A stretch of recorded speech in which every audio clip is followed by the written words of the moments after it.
Selamat malam Bapak Ibu, adik-adik, kakak-kakak, teman-teman. Mungkin belum ada yang bapak-bapak ya, kecuali Pak Randy di belakang. Ya, terima kasih kepada pengurus Perkantas yang sudah memberikan saya kesempatan untuk berbagi bersama atau kita belajar bersama dalam satu topik yang sebenarnya sangat luas, ya, soteriologi, doktrin tentang keselamatan. Untuk mengawali pembelajaran kita bersama, saya mengajak mari kita membuka dari firman Tuhan Yesaya pasal 12 ayat 1 dan ayat 2. Yesaya pasal 12 ayat 1 dan ayat yang kedua. Jika sudah menemukannya, kita boleh membaca bersama-sama pada hitungan ketiga. 1, 2, 3. Pada waktu itu engkau akan berkata, Aku mau bersyukur kepadamu ya Tuhan, karena sungguh pun engkau telah murka terhadap aku, tetapi murkamu telah surut dan engkau menghibur aku. Sungguh Allah itu keselamatanku. Aku percaya dan tidak gemetar. Sebab Tuhan Allah lah itu kekuatanku dan mazmurku. Ia telah menjadi keselamatanku. Terima kasih untuk partisipasi kita. Saudara-saudara yang kekasih, teologi keselamatan atau soteriologi adalah teologi yang sangat penting dalam iman Kristen. Ya. Kenapa saya katakan demikian? Karena apa yang membedakan iman kita dengan orang-orang di luar sana adalah pada mahkota doktrin ini, yaitu tentang teologi keselamatan. Jadi bagaimana kita dapat hidup sebagai orang yang diselamatkan, etika kita, perilaku kita, pemahaman kita, bahkan gereja sebagai komunitas tempat kita menjadi umat Allah, itu berakar pada soteriologi, ya, teologi keselamatan. Dan hari ini saya masih mau mengatakan bahwa teologi keselamatan menjadi teologi yang paling sering diperdebatkan, selain daripada kristologi. Ya, kalau teman-teman ingat beberapa waktu yang lalu yang viral di media sosial, ya, ada seorang tokoh, seorang yang terkenal, influencer, bukan dari mana-mana, dari kalangan kita sendiri, yang kemudian menyebutkan bahwa Yesus bukan satu-satunya jalan keselamatan. Kita punya jalan keselamatan yang lain. Kita punya pilihan-pilihan yang lain. Nah, dan sungguh disayangkan banyak kita sendiri yang menerima dan mengikuti itu. Kemudian berpikir, lalu, mungkin ini yang cocok dengan masa kita saat ini. Nah, saudara yang kekasih, sangat penting kita mempelajari soteriologi. Next, karena soteriologi, soter, juru selamat, logos, logia, ilmu, itu adalah satu tatanan dalam ilmu teologi yang merangkum apa kata Alkitab tentang keselamatan. Ya. Sebenarnya doktrin Kristen itu banyak macam-macamnya. Nanti boleh tanya Kak Tina, Pak Randy, mereka berapa semester belajar doktrin, berapa mata kuliah yang harus ditempuh untuk menyelesaikan itu, ya, berapa banyak buku yang harus dibaca untuk menyelesaikan itu. Nah, setidaknya ada beberapa alasan.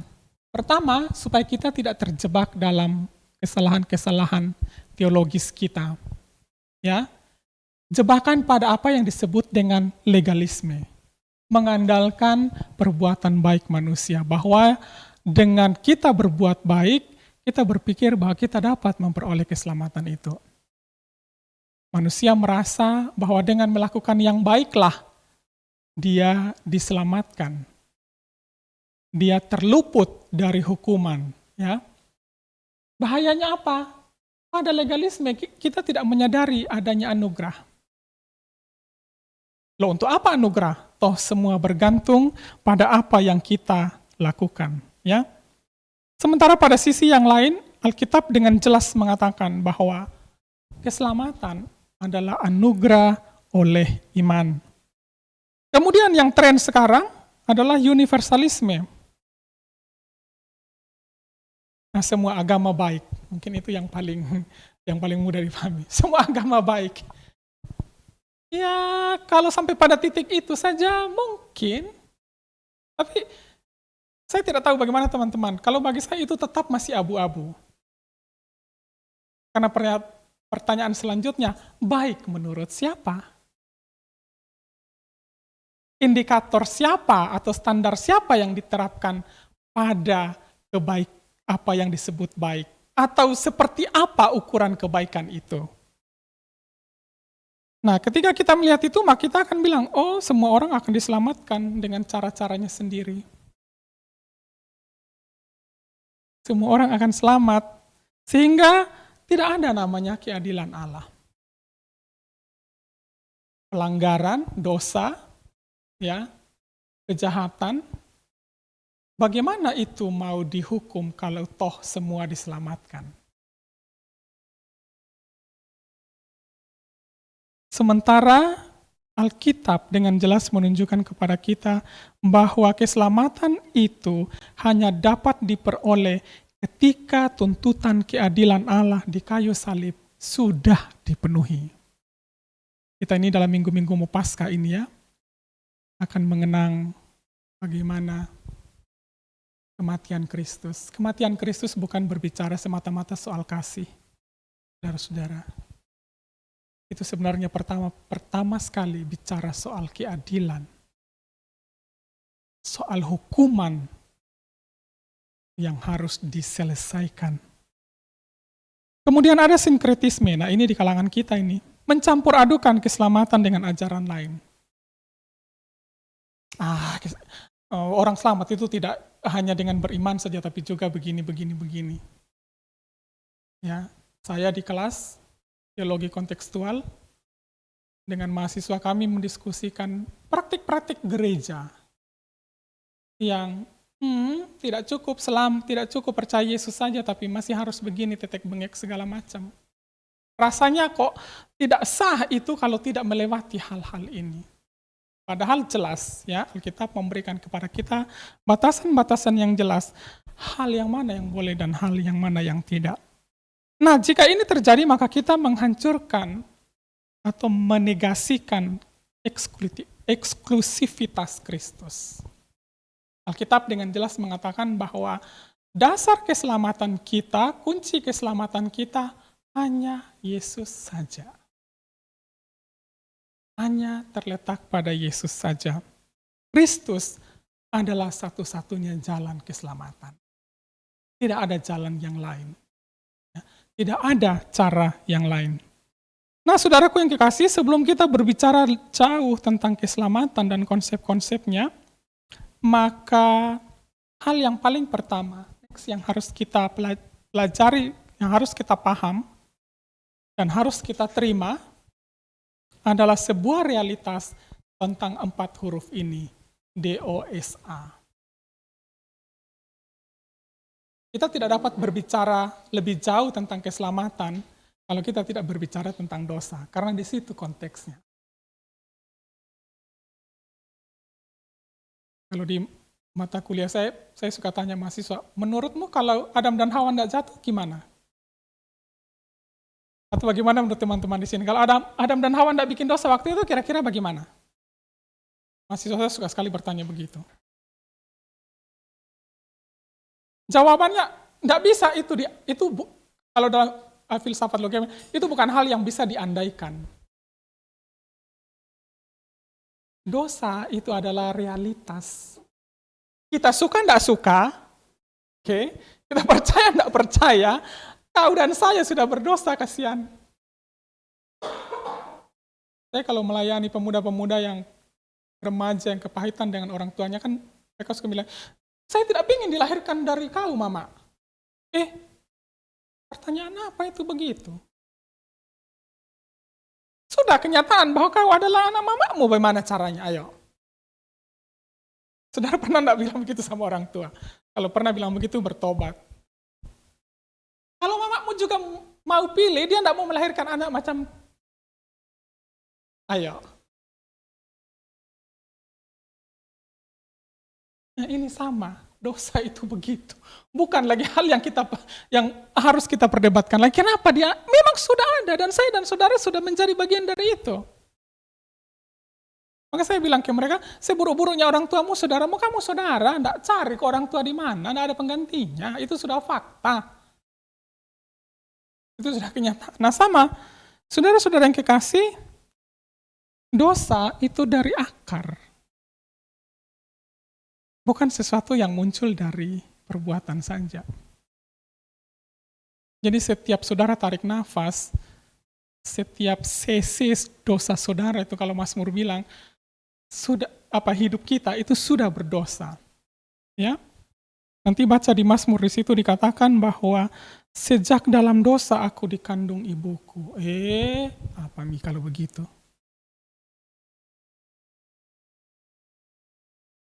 Kalau di kelas filsafat kan mereka bilang anak baru lahir itu kayak kertas yang polos. Dia tergantung siapa yang akan menulis nanti di situ. Ya, kalau untuk psikologi sosiologi mungkin bolehlah. Tapi dalam konteks teologi Alkitab tidak berkata begitu. Kita bahkan dari lahir sudah berdosa. Saya dan saudara sebelum brojol itu sudah berdosa. Nah, bayangkan itu bagaimana itu. Sehingga karena itu sudah menjadi innate condition, maka pikiran kita, hati kita, kecenderungan kita, semuanya itu sudah menjadi berdosa. Mungkin saudara ingat ada pepatah yang mengatakan, nila setiti rusak susu sebelanga. Nah saya mau bilang, dosa itu bukan lagi nila setiti, nila sebelanga dengan susu sebelanga gitu. Loh karena kan kita sering berpikir, oh ada dosa kecil, ada dosa besar. Kacang panjang kalau dipotong kecil-kecil, jadi kacang pendek. Kacang panjang. Nah, maka itu yang mempengaruhi pikiran kita. Jadi, saya seringkali ditanya begini, emang tidak ada yang baik dalam hidup kita? Nanti kita akan bahas. Ya, mungkin ada. Tapi seperti Alkitab mengatakan Mazmur 51 ayat 7, semua kecenderungan kita itu dosa. Tadi pagi kami di doa pagi tenaga pendidikan dan dosen, mendiskusikan bagaimana Yesus mengecam orang-orang Farisi. Dan ada satu bagian ayat firman Tuhan di situ yang dikatakan bahwa, kalau pemuka-pemuka agama itu mengatakan, orang Farisi mengatakan, andaikan kami hidup di zaman nabi-nabi, kami mungkin tidak akan menyesah, tidak akan menolak, tidak akan melempari atau membunuh nabi-nabi itu. Tapi kemudian kami berpikir, yakin kalau kita ada di zaman itu, kita tidak melakukan hal yang sama. Masalahnya kan kita berbicara, kita sudah tidak di zaman itu.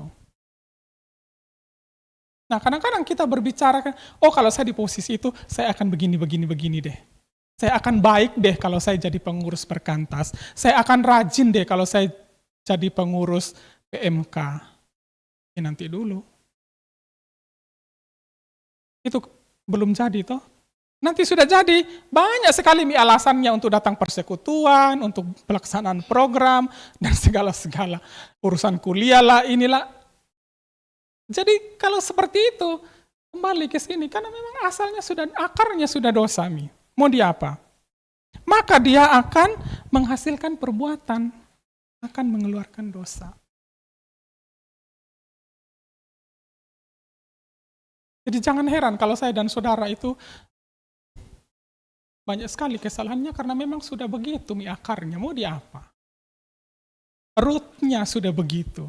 Maka dalam Roma dikatakan, semua orang telah berbuat dosa dan telah kehilangan kemuliaan. Dosa bukan sekedar pelanggaran moral, bukan sekedar kelakuan yang tidak benar. Tapi itu orang Makassar bilang the state of being. Tadi yang saya sudah begitu, Mi. Mau diapa tidak bisa. Memang sudah begitu cetakannya. Next, maka keadaannya adalah seperti ini. Itu kondisi kita sebelah sana, di sini Allah dengan segala kemuliaannya. Dosa membuat kita rusak total. Di saudara baca di Yeremia, di sana firman Tuhan mengatakan, kesalehanmu seperti kain kotor. Saudara bayangkan kalau firman Tuhan bilang begitu, bahkan salehnya saja sudah kayak kain kotor. Bagaimana kalau kau dan saya tidak saleh? Hai kain apa itu? Loh, bicara kesalehan artinya apa? Kan semua perbuatan yang baik toh. Semua kehidupan beragama toh. Semua moral yang baik, cara kata-katanya bagus, tidak kasar, sopan dan ramah. Tapi selagi itu ada di sebelah sana, Tuhan bilang itu kain kotor.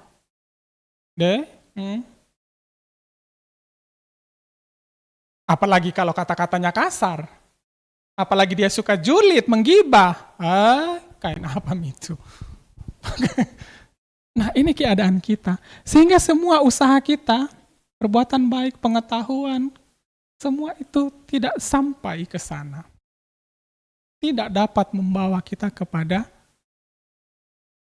kekudusan, kepada keadaan yang berkenan kepada Allah, kepada hubungan yang baik sebelum kita jatuh dalam dosa.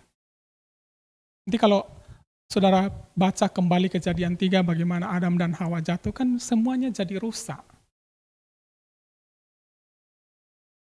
Jadi sehingga ada pemahamannya seperti begini, manusia yang bikin dosa, tapi yang rusak itu alam semesta, semuanya. Tanah jadi dikutuk, kan begitu toh. Tumbuh-tumbuh, semua jadi kena dampak dosa itu, yang bikin manusia. Jadi memang saya dan saudara manusia ini memang sumber kejahatan. Mungkin nanti kita di surga, gajah-gajah, tikus-tikus, semut akan komplain semua. Kami begini, ini karena manusia yang bikin dosa ini. Mereka akan menunjuk kepada saya dan saudara. Para kau yang... Loh, kalau saudara baca Kejadian, pada masa penciptaan kan semua diciptakan dengan baik dan indah. Sekalinya Kejadian 3 jatuh, rusak, betul-betul rusak. Oh saudara, hati-hati, penghakiman kita besar di surga nanti. Kita yang melakukan semua itu. Kita yang melakukan semua itu.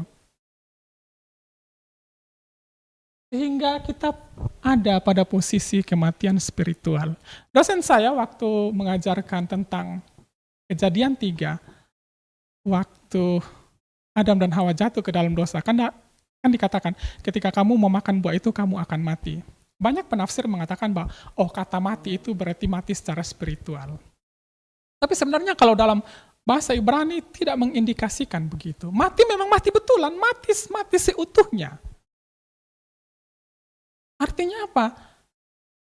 Kalau Adam dan Hawa belum mati, waktu dia begitu setelah selesai makan itu, dari situ anugerah itu sudah mulai muncul. Kan harusnya mati toh? Tapi kan belum mati. Tidak mati. Betul bahwa bukti pengampunan, bukti penebusan pertama itu Allah mengorbankan seekor hewan untuk menutup rasa malu pada diri manusia, betul. Tapi sebenarnya anugerah itu sudah mundur jauh ketika Adam dan Hawa memakan buah yang Allah larang. Ketika Adam dan Hawa memilih untuk memberontak pada Tuhan. Lalu nanti saudara tanya, Pak, emangnya Adam dan Hawa, Tuhan tidak tahu Adam dan Hawa berdosa? Nanti panjang ceritanya. Sebentar kalau saudara mau tanya, kita selesaikan dulu ini. Next. Selanjutnya, solus Kristus. Maka diperlukan satu jalan. Itu sebabnya Yohanes mencatat, akulah jalan, kebenaran, dan hidup. Karena kita tidak punya 3 hal ini. Kita tidak punya jalan, kita tidak punya kebenaran, apalagi hidup mati kita semua. Siapa yang punya jalan di luar Tuhan? Siapa yang punya kebenaran di luar Tuhan? Siapa yang punya pengharapan untuk hidup di luar Yesus? Sehingga Kristus menjadi manusia berdosa untuk membawa manusia yang berdosa di sana yang tidak mampu menyeberang tadi kepada Allah yang kudus. Dalam 1 Timotius 2 dikatakan Yesus menyerahkan dirinya sebagai tebusan. Kalau saudara ingat tebusan itu, saudara mungkin ingat pegadaian toh? Ya memang, dari satu perspektif kita memang tergade di dosa. Kita tergade ke dalam dosa. Dan sejak kapan barang yang digade itu bisa menebus dirinya sendiri? Pernahkah saudara menggade barang di pegadaian, tiba-tiba emasmu datang ke rumah, halo, saya sudah bebas. Satu. Kedua, pernahkah saudara pergi kantor, saya mau ambil saya punya barang yang ditebus? Tanpa saya harus bayar apa-apa, tanpa beri apa-apa. Enggak kan? Waktu dia, Bu, saya mau ambil barangku. Bunganya, pokok, bunga per bulan, per hari, biaya administrasi. Nambah-nambah kita tagihannya. Saudara bayangkan kalau saya dan saudara yang digade ke dosa begitu.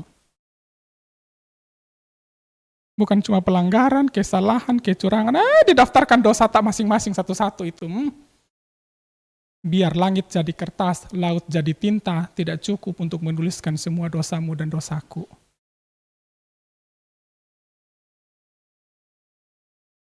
Maka Yesus menjadi jalan supaya itu memenuhi keadilan dan sekaligus kasih.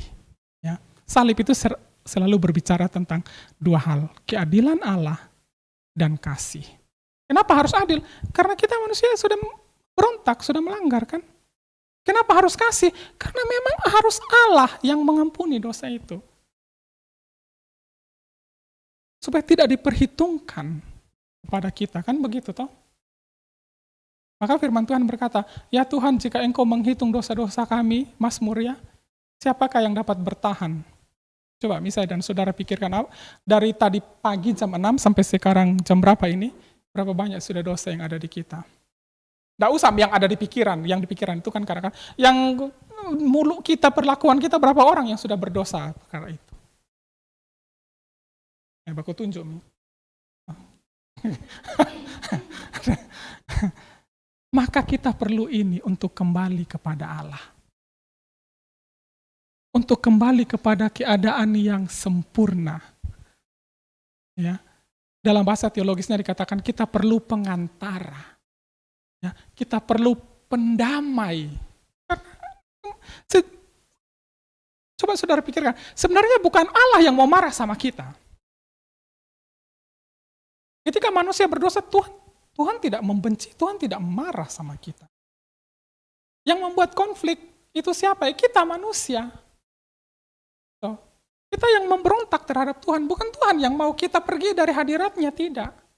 Maka karena Tuhan mau supaya kita kembali kepadanya, Dia memberikan Kristus.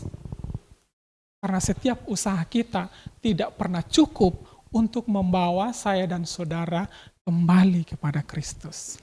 Bagaimanapun saya dan saudara berbuat baik, itu tidak menjamin kebenaran. Bagaimanapun saya dan saudara berbuat baik, itu tidak menjamin pengharapan akan hidup yang kekal. Hanya di dalam Kristus saja. Next. Maka Alkitab dari Kejadian sampai Wahyu sebenarnya inti beritanya cuma satu.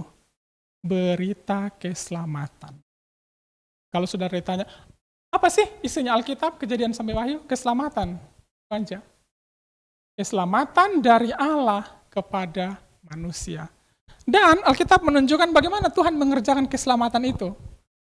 3 fase ini. Dia memilih predestinasi, masa dulu, dalam kekekalan, Adakah di antara saya dan saudara yang hadir malam ini yang sudah tahu dia hari ini akan ada di sini dan akan percaya Yesus? Ya mungkin kita semua dilahirkan dari keluarga Kristen. Tapi itu tidak menjamin bahwa kita semua mengenal Yesus secara pribadi. Agama itu bisa warisan, tapi keselamatan adalah hal yang pribadi yang saya dan saudara harus terima dan hal yang saya dan saudara harus mengalaminya di dalam Kristus. Dan pada masa kini, ketika seseorang diselamatkan, Alkitab mengatakan bahwa Allah memanggil kepada keselamatan, Allah meregenerasi, melahirkan kembali. Ingat kisah Nikodemus, ya, si orang yang tahu agama tapi dia bingung soal bagaimana regenerasi, bagaimana Allah mengubah, memperbaharui. Makanya dalam Roma dikatakan berubahlah pembaharuan budi, regenerasi, kemudian ada iman dan pertobatan, ada pembenaran, kita harus dibenarkan, ya. Kemudian ada pengangkatan, kita diterima menjadi anak-anak Allah, ada pengudusan, dan nanti masa depan ada pemuliaan. Nah teman-teman, ini sebenarnya materi 1 semester ini. 16 kali pertemuan tatap muka, belum tugas bacaan. Bukunya tidak kurang dari 1.500 halaman. Jadi kalau mau kuasai ini, nanti ada Kak Tina dan Pak Randy yang jelaskan. Tapi saya mau kasih tahu, inilah fase-fase. Tapi ingat, ini bukan sesuatu yang itu urutan kronologis. Oh, harus alami ini dulu baru ini. Mungkin ada yang mengalami panggilan dan mengalami pertobatan dalam waktu yang sama. Setiap kita punya pengalaman masing-masing. Tapi dalam konteks keselamatan, dalam konteks keyakinan kita, dalam konteks pengalaman bahkan dikatakan begitu keselamatan, fase-fase ini akan terjadi dalam kehidupan saya dan saudara. Nanti yang paling berat itu di sini kalau kau sudah di ujung-ujung sini, pengudusan ke pemuliaan, ini yang paling berat ini.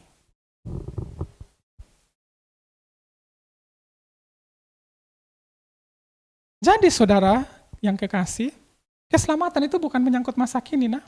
Ingat baik-baik. Kalau kamu capek hidup benar,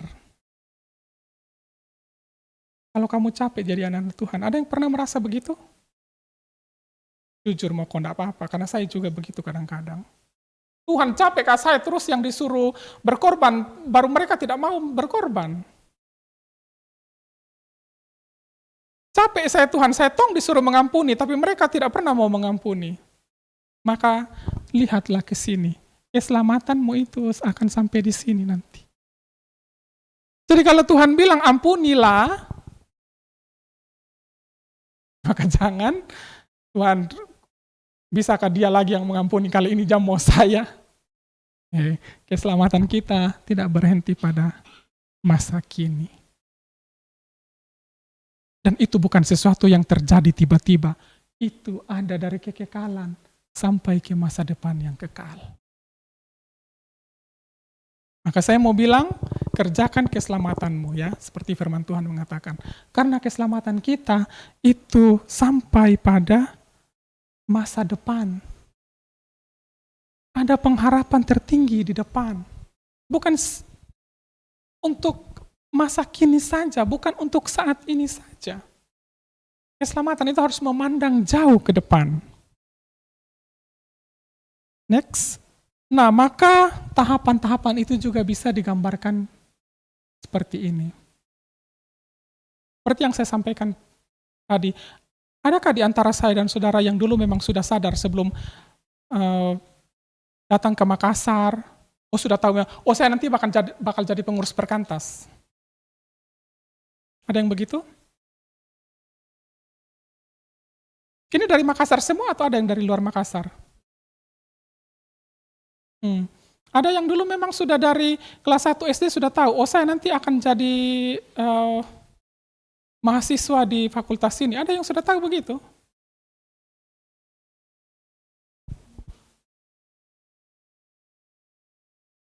Kalau saya dulu cita-cita jadi begini, ya sekarang jadi begitu. Tapi ketika kita lihat dalam perspektif ini, kita tahu, oh Tuhan membawa saya ke sana. Ya, Tuhan merancang sedemikiannya dalam hikmatnya untuk ke sana. Maka ini sampai pada masa depan yang tertinggi nanti. Mungkin yang menjadi perenungan bagi kita saat ini, sudah di mana saya dan saudara ini?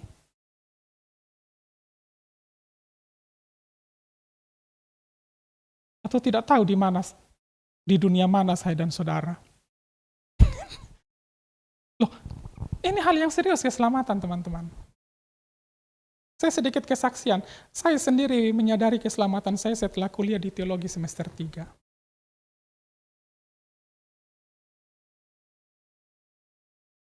Papa mama saya pendeta. Kami tiap pagi doa. Tidak boleh ada orang menuju meja sarapan kalau tidak bangun untuk berdoa pagi. Malam sebelum tidur, tidak boleh ada orang naik tempat tidur tanpa baca Alkitab dan berdoa. Tapi semester 3, baru Tuhan mengerjakan tahap-tahap ini dalam kehidupan saya. Dan saudara tahu jadinya kapan? Jadinya dalam perjalanan pulang dari kampus. Malam-malam, jam 7, jam 8, Kak. Saya jalan sendiri, waktu itu pertanyaan yang mengganggu saya adalah dosen saya bilang begini, keselamatan itu anugerah. Kalau kamu tidak tahu anugerah itu, kamu belum diselamatkan. Sederhana ya, tapi itu mengganggu pikiran saya. Apa sih? Saya sudah, bahkan waktu saya tes untuk diterima di sekolah itu, karena sekolah itu membatasi penerimaan mahasiswa, tidak diterima-terima begitu saja. Di tes, saya harus bersaing 1 orang, karena waktu itu angkatan kami cuma 20 orang, jadi harus sekitar 20-an. Jadi saya bersaing di tes untuk menentukan ranking begitu. Saya menang.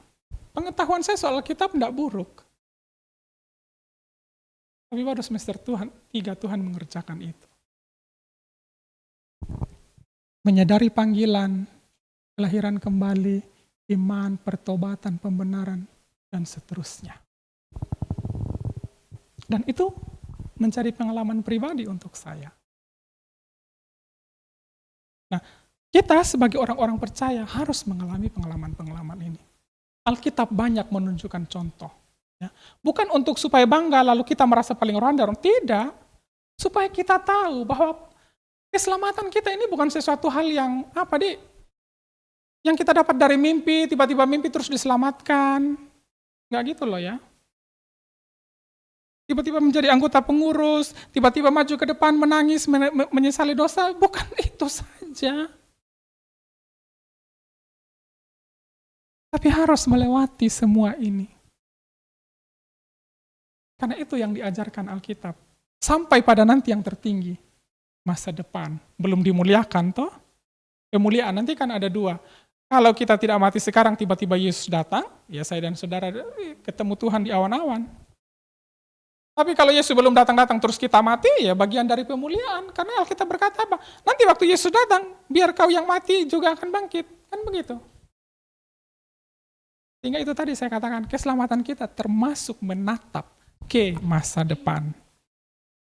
Oke, saudara yang kekasih, ada satu doktrin yang cukup baik untuk meringkas tentang apa itu keselamatan. Namanya tulip. Saudara mungkin sudah pernah dengar ini. Ini doktrin dari Calvinisme, dari Calvin, tapi ada beberapa orang yang alergi. Saya ingin memperkenalkannya kepada saudara, nanti saudara boleh memikirkannya, boleh menguji dalam pengalamanmu bagaimana dengan firman Tuhan juga. Jadi ada 5 bagian tulip: total depravity, unconditional election, limited atonement, irresistible grace, dan perseverance of the saints. Oke, mari kita lihat satu-satu. Kita mulai dari T, total depravity. Kerusakan total menunjukkan bahwa itu tadi yang saya katakan di awal tadi, dosa telah mempengaruhi seluruh aspek keberadaan manusia. Akal budi, kehendak, emosi, tubuh, semuanya. Manusia secara total tidak mampu menyelamatkan dirinya sendiri atau berkeinginan untuk datang kepada Allah tanpa anugerahnya. Jadi kalau saudara baru umur 25, badan sudah rasa 45, jangan terlalu stres dengan itu. Mungkin cukup berpikir, tubuh yang berdosa suatu saat akan mati. Coba saya dan saudara pikir, sudah makan yang bergizi, hidup higienis, tidak kena virus bakteri, olahraga baik, tapi tiba-tiba kena cancer. Apa itu? Saya ada punya kenalan begitu, kalau dia minum air saja, itu gelas dia keker di matahari begini. Saking bersihnya. Tapi apa? Kena cancer. Lalu dia tanya, kenapa bisa begitu? Iman perasaanku, saya hidupku sehat sekali. Kau dan saya berdosa, di tubuh yang berdosa, mau apa? Loh kan dikatakan dalam upah dosa adalah maut. Maut itu artinya apa? Mati. Dalam bahasa Yunani ada 2 kata mati. Ada yang dari kedokteran di sini? FKG tidak ada ya. Mungkin kalau saudara ke dokter gigi, saudara pernah dengar istilah nekrosis. Dokter gigi kan kalau analisa penyakit gigi kita itu nekrosis pulpa. Tapi kalau saudara belajar kedokteran forensik, ada namanya ilmu tanatologi. Tanatologi itu ilmu yang mempelajari bagaimana menyelidiki kapan orang ini mati, kapan terakhir dia makan, kapan terakhir bergerak, itu di tanatologi itu. Nah, apa beda antara nekros dengan tanatologi? Nekros menunjukkan kematian yang tidak seluruh. Ya. Tapi tanatologi, thanatos, itu kematian yang total mati. Dan ayat firman Tuhan ketika berbicara sebab upah dosa adalah maut, itu pakai kata thanatos. Jadi upah dosa itu memang bikin mati semua, total mati. Bukan separuhnya mati, separuh masih hidup, tidak. Kalau gigi kan begitu tuh, yang mati itu cuma saraf dalamnya kan. Gusinya masih hidup kan, makanya dibilang nekrosis. Oh cuma mati beberapa bagian sih. Nah, kalau kita sudah mati begini, mati artinya dikuasai dosa. Apa Mi? Akal budi, kehendak, emosi, tubuh, pikiran, perasaan, keinginan, semua. Jadi tidak perlu heran kalau orang yang rohani tiba-tiba jatuh dalam dosa. Memang, karena saya dan saudara cetakannya dosa kok. Lalu nanti saudara bertanya, terus apa gunanya kita percaya pada Yesus kalau begitu? Oh ada, nanti kita lihat. Keselamatan harus sepenuhnya dimulai dari Allah. Tadi yang saya katakan, bagaimanapun kita berusaha teman-teman, yang ada adalah usaha saya dan kau capek.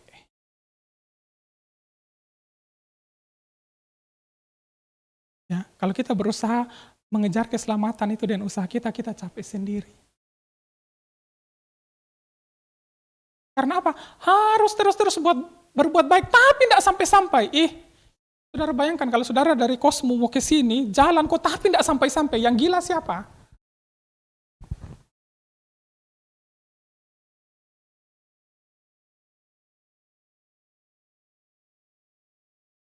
Nah, total depravity, kerusakan total.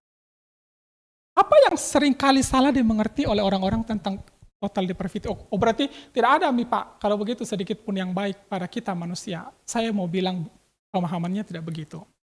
Ada yang baik. Tapi kebaikan kita hanya untuk diri kita sendiri dan sesama kita. Kebaikan kita tidak pernah sampai ke atas. Tidak pernah sampai ke Tuhan. Dan karena kebaikan itu hanya untuk diri kita sendiri dan sesama kita, nu rasa-rasa seperti apa? Kalau kau tidak baik, persetan dengan kau, ditinggal kau apa? Karena begitu kan? Kebaikan yang relasional, kebaikan yang kayak barter gitu loh. Sehingga faktanya adalah kita kan tidak bisa baik dengan semua orang. Bahkan dengan orang yang baik dan kita saja kadang-kadang kita tidak baik. Apalagi dengan musuh. Maka itu yang Yesus ajarkan.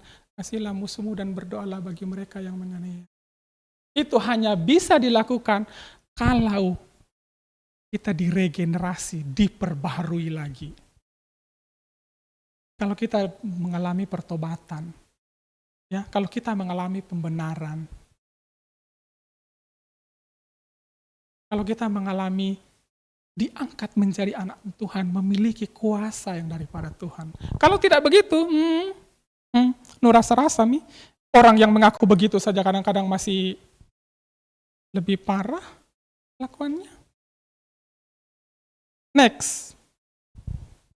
Unconditional election. Saudara, Allah memilih kita untuk diselamatkan itu adalah unconditional. Keselamatan tidak bergantung pada apa kita, atau kekuatan kita, atau keadaan kita. Dia tidak memilih dosen teologi yang diselamatkan. Dia tidak memilih orang yang pintar, orang yang bodoh. Tidak. Bahkan dikatakan yang paling berdosa sekalipun Allah mau memilih. Semata-mata berdasarkan kasih karunia-Nya. Saya ingat dulu waktu saya kuliah, dosen saya bilang begini, Allah memilih kita itu kayak dia mencari, karena dia orang dari Korea, kayak orang memilih ginseng. Di kebun yang luas, dia pilih ini ginseng mana ini. Satu ini. Dari antara jenis perakar-akaran yang tidak tahu jelasnya apakah racun, apakah Allah mencari, memilih satu-satu. Oleh sebab itu makanya firman Tuhan mengatakan, tidak ada yang dapat kita sombongkan ketika kita dipilih dan diselamatkan. Ya. Tidak ada syarat yang Allah terapkan untuk memilih manusia yang berdosa. Kalaupun ada, cuma satu, kasih.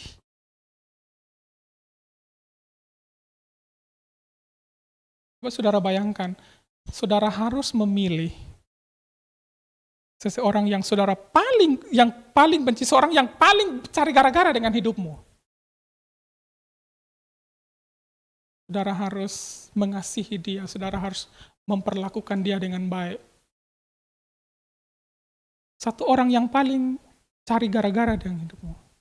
Nah, gambaran kita dengan Allah kan begitu. Yang cari gara-gara dengan dia siapakah? Saya dan saudara. Teman kita tidak sejahat-jahat itu, kita lebih jahat kadang daripada temanmu. Sehingga ada orang bilang, pribadiku ditentukan dari bagaimana cara kau memperlakukanku. Mahasiswaku kalau bilang begitu, kau bukan anak Tuhan, kau anak setan kalau begitu. Karena kamu menentukan ukuran dari apa yang orang bikin ke kau. Jadi kalau dia jahat, kau jahat. Begitu. Oh tidak. Minta maaf. Anak-anak terang tidak begitu. Itu anak-anak kejahatan, sorry. Anak-anak kegelapan itu begitu. Oh?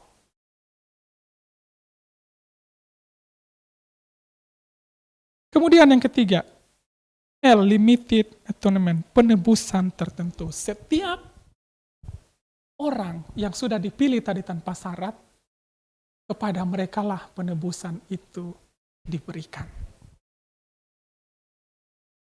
Jadi kalau dikatakan, berarti Yesus mati hanya untuk orang-orang pilihan. Saya katakan dalam batasan tertentu iya. Memang Yesus mati untuk orang-orang yang dipilih. Pertanyaannya, siapa yang tahu siapa yang dipilih atau tidak? Orang-orang yang tidak suka dengan doktrin ini kan bilang, kalau begitu Tuhan tidak mati untuk semua orang. Ya memang Tuhan mati untuk orang-orang yang dia pilih. Dan karena kita tidak tahu siapa yang akan dipilih, disitulah panggilan kita untuk memberitakan Injil. Kita kan tidak tahu, yang pilih kan saya atau saudara yang pilih, kan Tuhan yang pilih toh. Tugas kita adalah, Yesus menyediakan keselamatan. Nanti dalam prosesnya, yang kita lihat tadi rantai keselamatan, itu Tuhan yang kerja dalam hidupnya. Makanya Rasul Paulus katakan di dalam Roma, bagaimana orang itu bisa memperoleh keselamatan kalau mereka tidak ada pemberitaan? Bagaimana dunia itu mau tahu kasih kalau saya dan saudara yang harusnya dipanggil untuk menyatakan kasih tidak mau menunjukkan itu?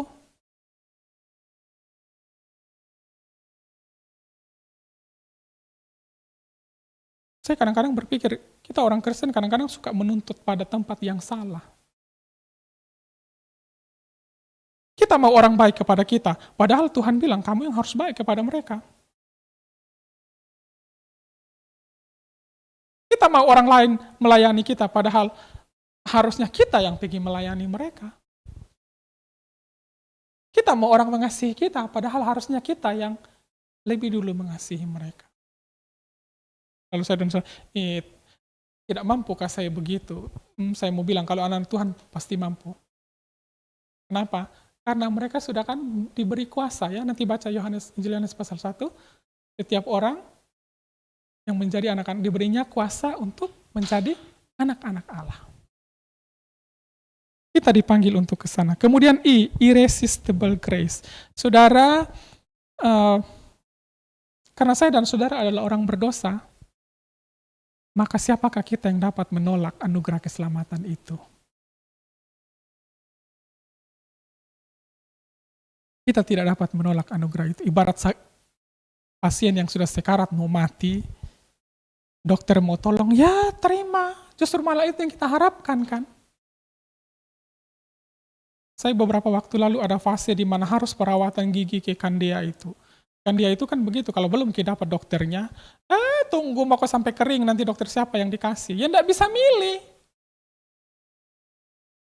Dokter yang sebelum saya rawat saya bilang, dok saya tidak ikan dia, dia lulus spesialis saya di dokter ini. Apa begitu? Ya mau tidak mau dikasih dokter yang dia bikin kita menangis, mau copot sepertiga nyawa juga waktu perawatan, ya terima. Kan tidak bisa nolak kan, butuh. Nah saudara, kalau kita menyadari siapa kita di hadapan Tuhan, maka kita tahu, kita menerima anugerah yang Allah berikan dalam kehidupan kita. Kemudian yang terakhir, P, perseverance of the saints. Doktrin ini mengajarkan bahwa orang-orang kudus itu akan akan bertekun dalam kekudusan mereka. Artinya apa? Tuhan tidak pernah gagal dalam panggilannya. Walaupun mereka jatuh bangun dalam dosa, tidak sempurna hidupnya, masih terjebak dalam berbagai kesalahan, tapi mereka akan terus bertekun. Doktrin ini sekaligus mengajarkan bahwa, kalau Tuhan yang menjaga kita sehingga kita selamat selama-lamanya, kalau begitu sembarang menghidup tak. Tidak, kalau saya dan saudara pikir begitu, kita sebenarnya antinomianisme. Ya, sama dengan yang Rasul Paulus katakan dalam Korintus. Kalau anugerah Allah itu melimpah-limpah, jadi biarlah kita juga berdosa banyak-banyak. Tidak begitu. Anugerah Allah yang melimpah-limpah itu justru tersedia supaya kita terus hidup berkenan kepadanya. Filipi 1 ayat 6 menunjukkan kepada kita, Ia yang memulai pekerjaan yang baik di antara kamu akan meneruskannya sampai pada hari Yesus Kristus. Jadi Tuhan yang merancang keselamatan itu, Tuhan yang menjaga. Saya ingat ada ilustrasi sederhana begini. Kalau seorang anak menyeberang jalan, ada yang sudah punya anak di sini, kita masih bujang semua ya. Mungkin Pak Rendi, kalau mau nyeberang jalan, anak yang pegang tangan bapak lebih aman atau bapak yang pegang tangan anak lebih aman? Bapak. Masalahnya kita ini anak-anak nakal semua. Sok-sok jago, sudah dipegang tangan pun, anak-anak begitu, dipegang tangannya tapi dia, jangan pegang, mau sendiri, digilas mobil kau yang susah. Bukan cuma kau, semua orang susah.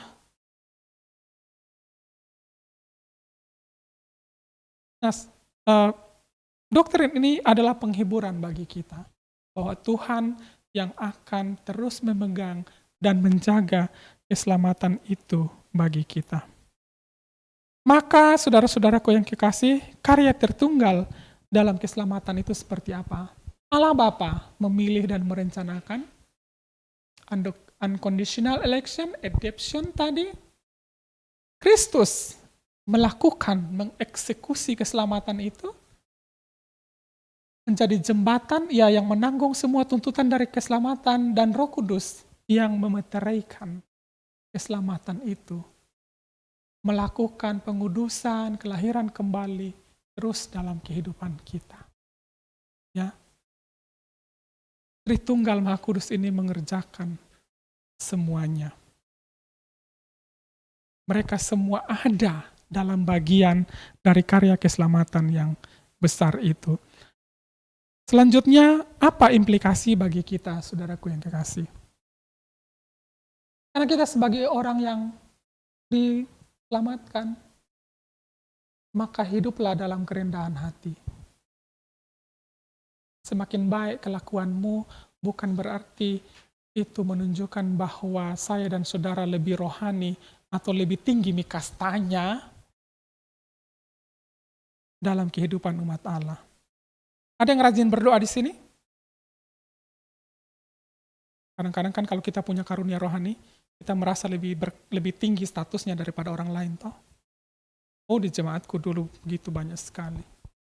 Karena dia bisa berdoa 2 jam, dia tongi merasa paling rohani. Karena dia yang paling kuat saat teduh 4 jam, dia tong merasa paling rohani. Oh, tidak. Tuhan memberikan kita masing-masing karunia-Nya. Ya. Kemudian ada jaminan, kepastian. Jadi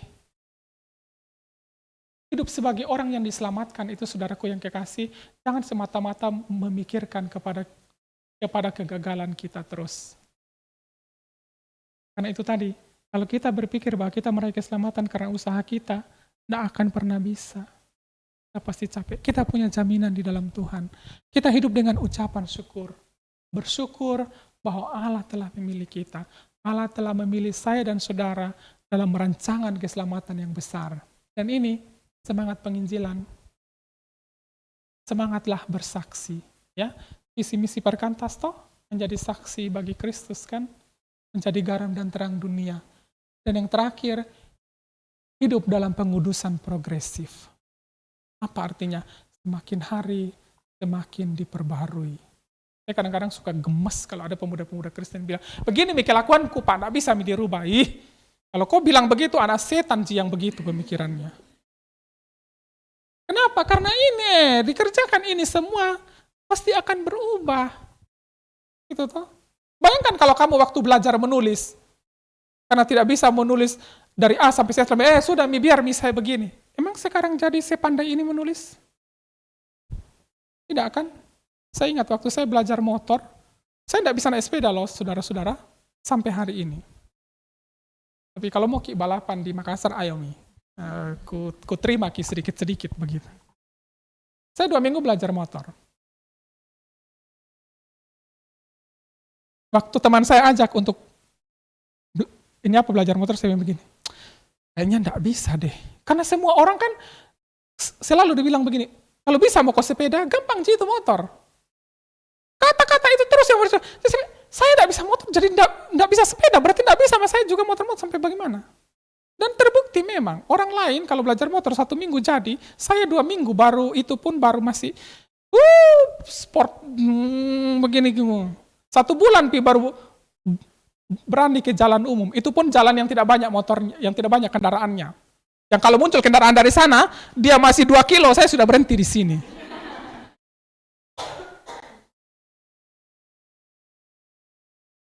Tapi kan lama-kelamaan jadi bisa. Oh.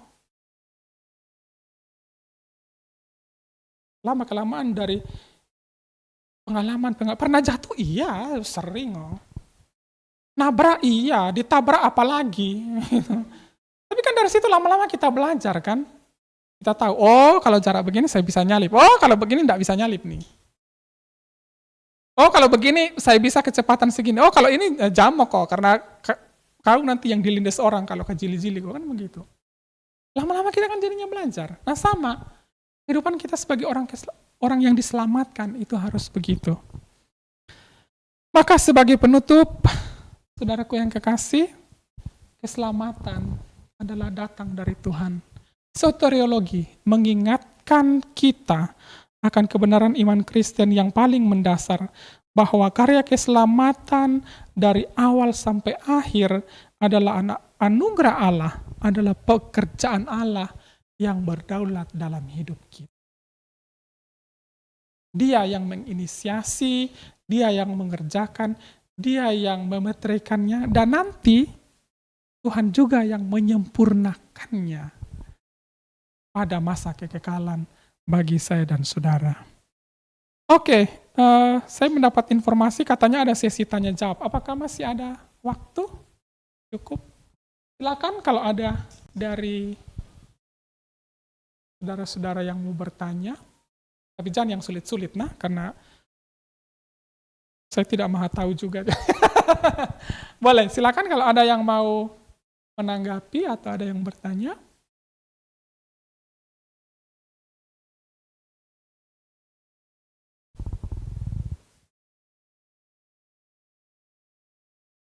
Oh, kalau tidak ada berarti sudah jelas semua ya, puji Tuhan lah. Biasanya 2G sudah jelas semua atau tidak tahu ini apa sih yang Pak Nyoman ngomong dari tadi.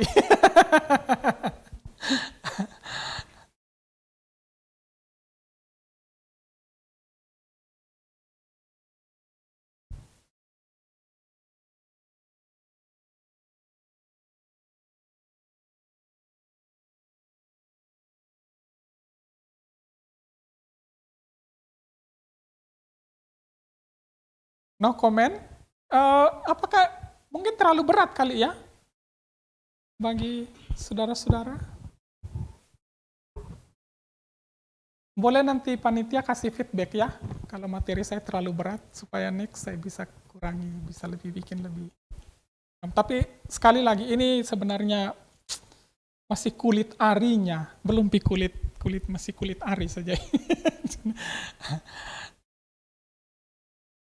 Oke, kalau ada yang mau bertanya, silakan.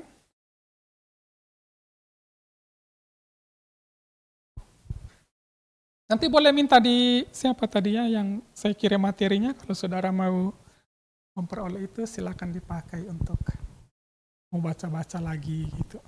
Kali-kali aja nanti ada lagi yang ambil S2 ke STT Jeffrey toh. Jadi lagi mahasiswaku matrikulasi, Katina ketawa di belakang.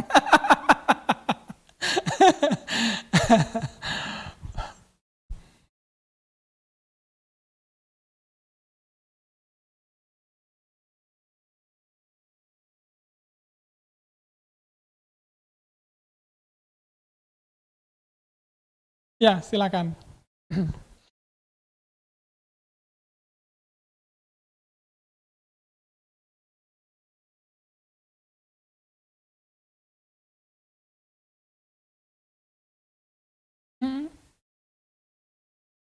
Kalau kembali ke bagian P, Perseverance of the Saints, itulah jaminan kita di situ.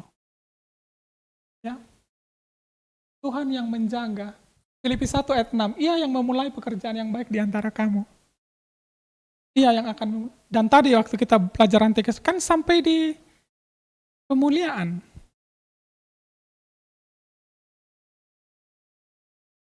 Sederhananya begini, bagi saya, Tuhan yang ngasih keselamatan masa hilang sih?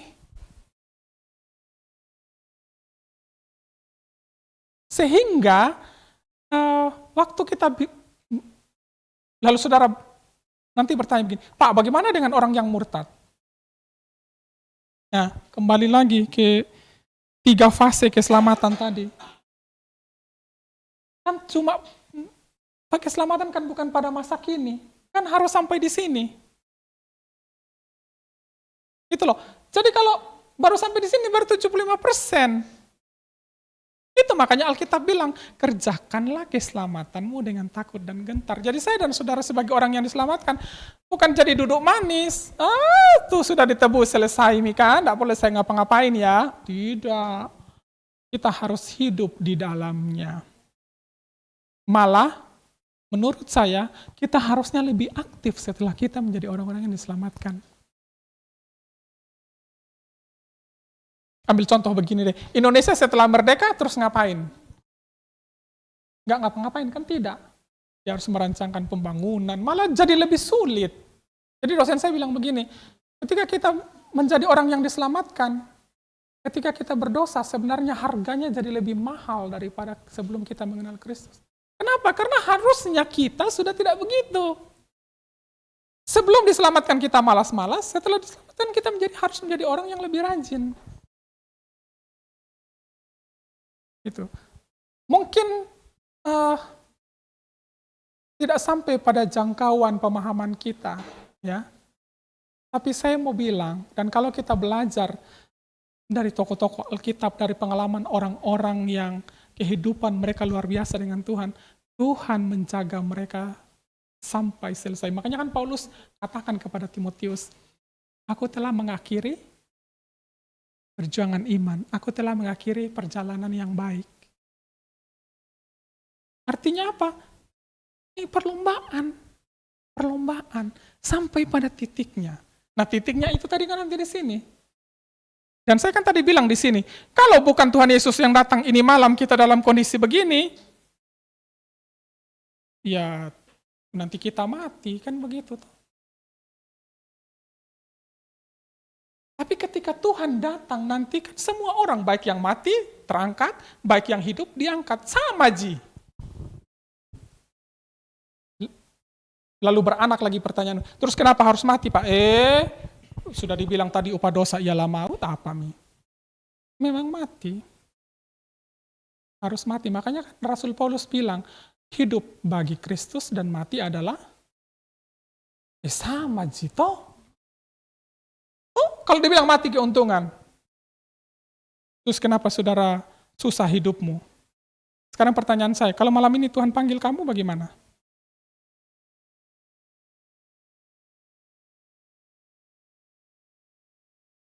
Nggak tahu saya kemana. Oh, tidak bisa. Kristus yang memegang keselamatan itu. Sehingga baik hidup, kita hidup bagi Kristus. Baik mati, kita mati bagi Kristus. Kan itu yang firman Tuhan katakan. Dalam bagian lain juga dikatakan ketika mati itu diibaratkan seperti tenda yang dibongkar. Ya, kehidupan kita di dunia ini seperti tenda yang dibongkar. Makanya teolog yang luar biasa John Bunyan, kalau saudara baca bukunya Perjalanan Musafir, kan dia gambarkan begitu. Loh kalau orang bikin tenda, itu adakah orang yang bikin tenda sampai 15 tahun, 20 tahun? Kalau saudara berkemah berapa? Paling lama 3 hari toh? Atau kalau saudara bikin pesta, 2 hari, 3 hari. Tidak ada orang yang bikin tenda kau 1 tahun Terus kalau setelah masa itu apa? Dibongkar. Tubuh jasmani kita ini juga tenda ini. Ya, terus kalau orang bongkar tenda bagaimana? Oh, dia baik-baik, tidak boleh lecet besi-besinya. Oh, tidak. Nah, kasih hancur amburadul juga dung dang begitu semua. Nah, kembali ke pertanyaan tadi, ingat Tuhan menjaga keselamatan kita. Ini penting. Kenapa?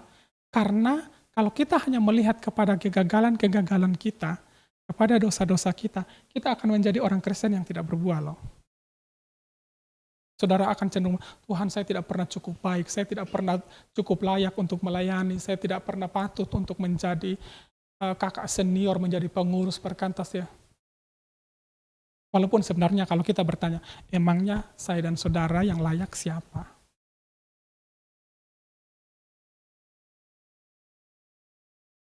Tidak ada. Tapi disitulah anugerah. Itulah anugerah. Maka bagi saya, pengajaran ini justru menjadi penghiburan. Oh Tuhan, sekalipun saya lemah, tapi Tuhan kuat. Ya, Rasul Paulus bilang, di dalam kelemahanku, kasih karuniamu cukup bagiku. Bisa menolong? Oke, ada pertanyaan lain? Mati minjak dosen ini yang bertanya. Nah, silakan Kak.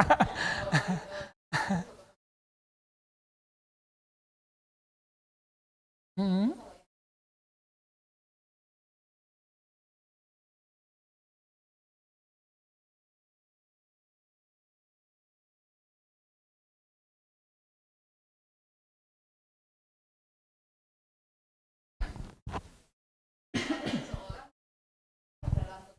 Hmm. Hmm.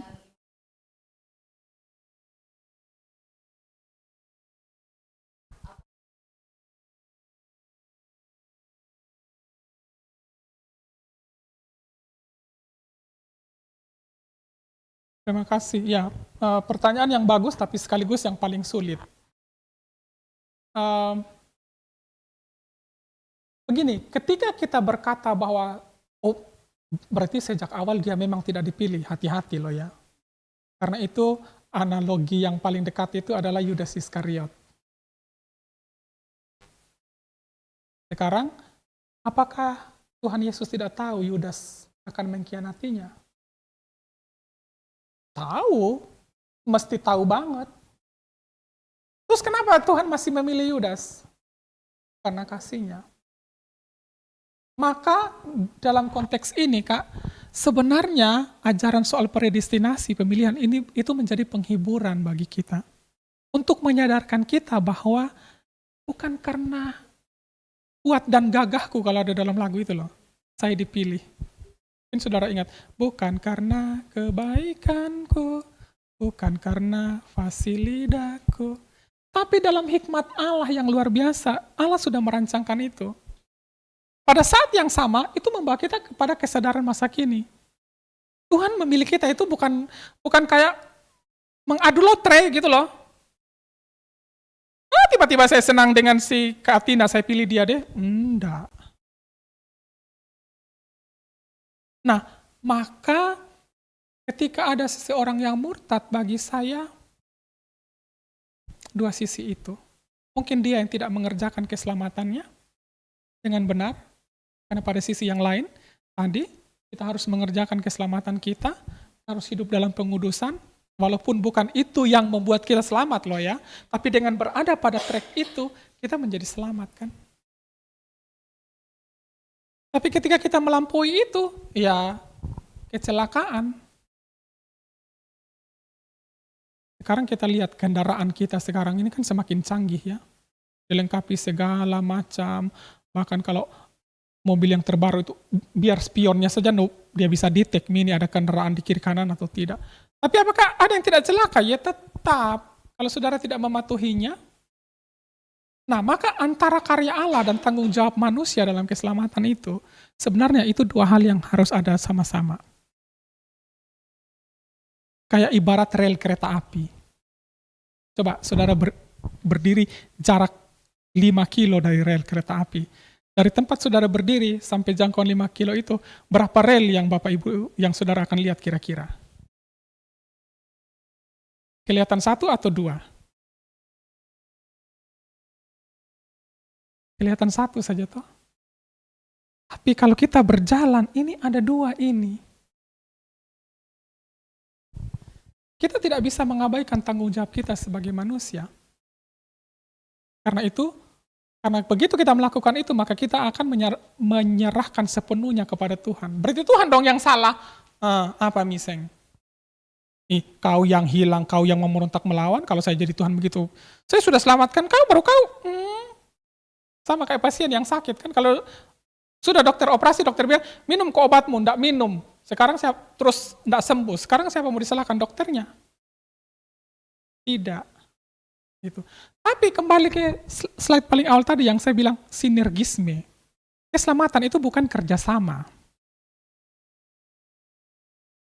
Allah menginisiasi keselamatan itu. Maka apa yang kita lakukan setelah kita diselamatkan adalah respon kita. Kau bayangkan nih kalau kau ada gebetanmu, kau tongi yang sibuk, dia tidak sibuk, saudara jadi tidak berhubungan. Jadi tidak sepasang couple. Kan harus sama-sama effortnya kan? Asik, maka carilah yang sama-sama effort supaya tidak toksik. Loh iya memang, enggak, saya harus bilang ini. Jangan cari pasangan yang tidak effort, gila. Harus yang sama-sama effort, supaya apa? Supaya sama-sama jadi gitu loh. Masa tong kita yang kejar, sudah dulu dah. Nah sama, kalau kita sendiri yang berusaha dalam keselamatan, tidak akan sampai Kak. Oh, kalau kita sendiri yang berusaha, terus Allah. Nah maka Alkitab menunjukkan begini, Allah memulai keselamatan itu ke kita, mengerjakan itu, maka kita punya tanggung jawab untuk mengerjakan. Makanya Alkitab bilang, tetaplah kerjakan keselamatanmu dengan takut dan gentar. Apa arti frasa takut dan gentar di situ? Dengan sungguh-sungguh, saya ini harus hidup sebagai orang yang diselamatkan. Dan nanti kalau baca Alkitab, semua nasihat Alkitab itu seperti itu. Berubahlah. Dari Injil-Injil, Yesus bilang, kamu harus mengasihi, mengampuni, pokoknya jangan menjadi serupa sama dengan dunia ini. Kan itu yang dikatakan.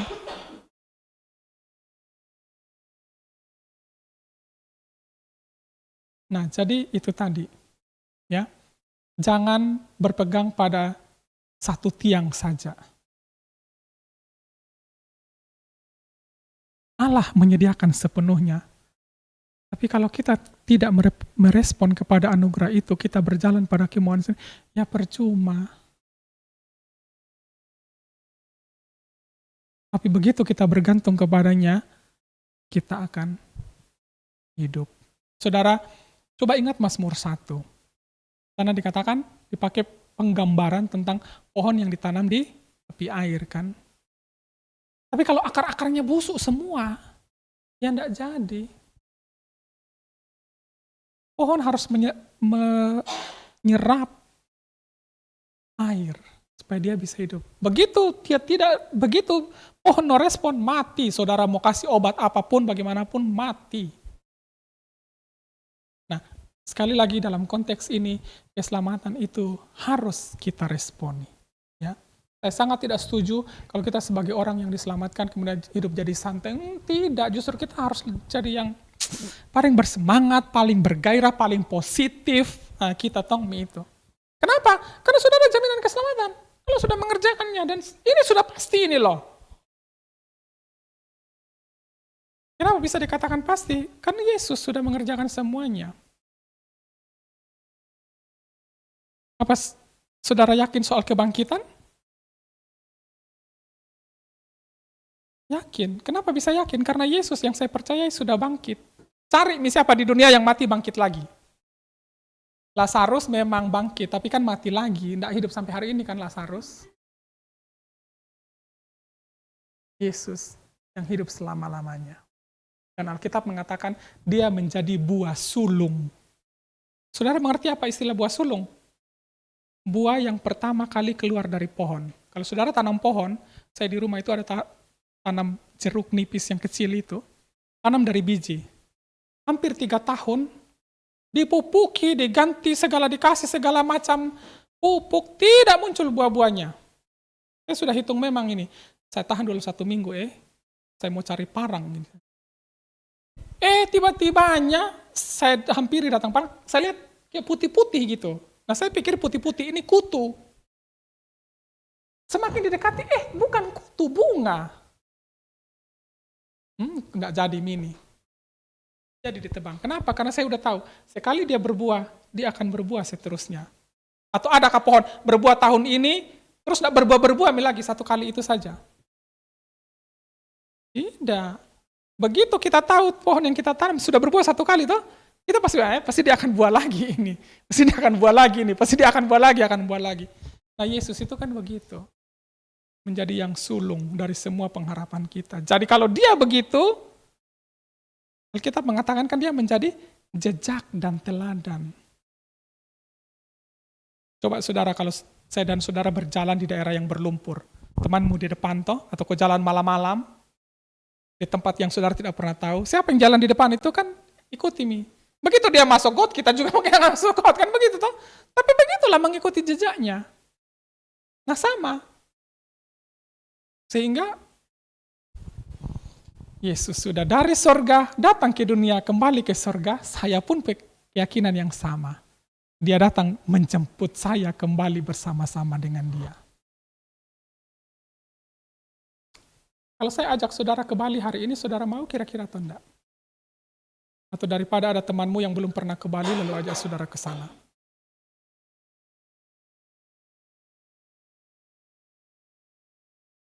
Nah, kira-kira seperti itu. Ya, Tuhan mengerjakan, Tuhan menjaga, tapi jangan lupa tanggung jawab kita. Nah, kita harus menjaga iman. Iman itu Alkitab menggambarkan sebagai apa? Perjuangan. Makanya dikatakan peperangan iman. Perjuangan. Iman tidak diam-diam duduk manis. Oh, tidak. Bukan begitu. Bagaimana bisa menolong? Nah, ada yang lain?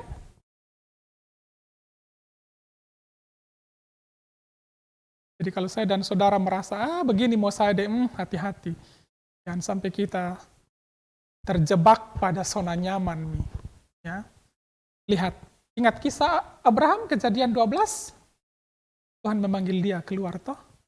Jangan terjebak di zona nyaman. Berjalan dengan ke negeri yang akan tunjukkan kepadamu. Mana sih negerinya? Mungkin kalau saat itu ada Google Maps, Abraham bilang, Tuhan ada di Google Maps ini ya, di mana mau dicari? Tapi Tuhan bilang pergi, jalan. Dan dia jalan. Dan kalau saudara lihat kehidupan Abraham, kan ada jatuh bangunnya juga toh. Tapi akhir kehidupan dia, Alkitab mencatat apa? Disebut sebagai Bapa segala orang percaya. Bapa segala orang beriman. Artinya itu, tetap jalani kehidupanmu yang beriman. Biar nanti teman-temanmu yang akan tahu dia memang menunjukkan imannya. Kan masing-masing kita ada perlombaannya. Kita menyebutkan seperti itu. Oke, apakah masih ada? Waktu kita masih ada, Pak Randy? Sudah? 5 menit lagi. Mungkin masih bisa satu pertanyaan, kalau ada.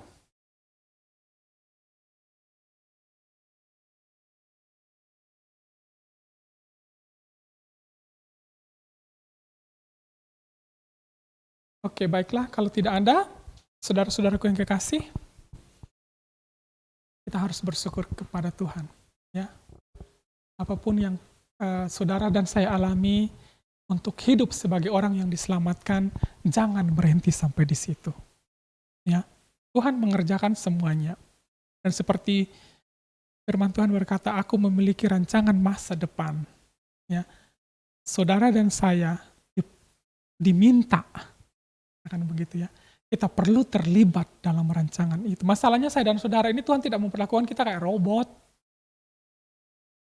Ya, Tuhan menghargai kemauan, komitmen kita, ketaatan kita. Tuhan mau lihat semuanya itu untuk masuk dalam rencananya, untuk masuk dalam sebuah rancangan itu. Dan saya sangat percaya, ya, seperti pengalaman tokoh-tokoh Alkitab, pengalaman anak-anak Tuhan yang menyerahkan seluruh kehidupannya kepada Tuhan, menaati Tuhan. Tuhan akan memakai dan membawa mereka pada rencananya sendiri. Ya, saya mau tegaskan satu hal, rancangan Tuhan tidak pernah sama untuk saya dan saudara. Tapi saya berani bilang, setiap yang Tuhan rancangkan bagi saya dan saudara, itulah yang terbaik yang Dia kehendaki dari kita. Ibarat peralatan di dalam rumah, gitu loh. Mungkin ada di antara saya dan saudara yang cuma menjadi garpu. Garpu kan tidak selalu, orang makan nasi tidak pakai garpu kan? Tapi begitu dia makan yang daging, yang steak, dia pakai garpu. Nah, Tuhan dalam rancangannya bagi kehidupan saya dan saudara begitu. Ada saatnya dia memakai saya dan saudara. Tapi mungkin kita hanya menjadi gelas kecil emas yang ditaruh di etalase yang tertutup, gak pernah dipakai. Tapi saudara tahu, itu barang yang paling mahal, yang tidak boleh disentuh biar oleh debu kan. Yang dipasang oleh tuan rumahnya menjadi barang paling mahal. Oh, di mana-mana barang mahal mah tidak dipakai sembarangan kan. Tapi bukan berarti barang yang sering dipakai juga menjadi barang yang murahan, kan tidak. Kuali yang hitam di dapur itu tiap hari dipakai. Tapi kalau tidak ada itu barang, saya dan saudara tidak makan satu hari. Percaya deh. Keset kaki mungkin bukan sesuatu yang bersih. Tapi kalau itu barang tidak ada, tidak peduli berapa kopel ruangmu, sebentar saja kotor lagi. Nah, saudara yang kekasih, saya mau bilang, dalam rancangan Allah kita semua ada bagiannya. Ya. Sekarang yang perlu kita tahu dan yang perlu kita periksa, Tuhan mau pakai saya jadi apa? Ya, dalam pelayanan di Perkantas, Tuhan mau pakai saya jadi apa? Mungkin begini, enggak apa-apa.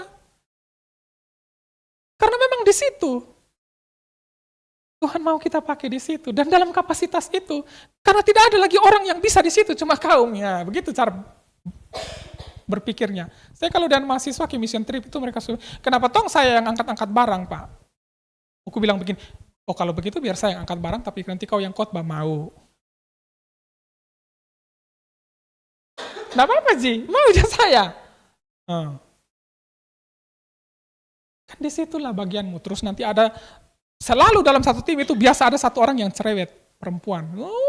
Pokoknya kayak tabuhan. Lalu teman-teman, Pak, jangan di satu tim dia cerewet. Saya bilang begini, kalau dia tidak cerewet, barang-barangmu ketinggalan semua di mana-mana. Kalau dia tidak cerewet, kau tidak tahu bangun pagi untuk berdoa. Tapi karena ada yang cerewet itu, jadi kau tahu tertib sedikit toh. Kau bayangkan kalau tidak ada. Nah, kita punya peran masing-masing. Sekarang, lihatlah peran itu, kerjakan itu. Jadilah yang bersinar di situ. Tuhan memberkati. Mari kita berdoa. Bapa dalam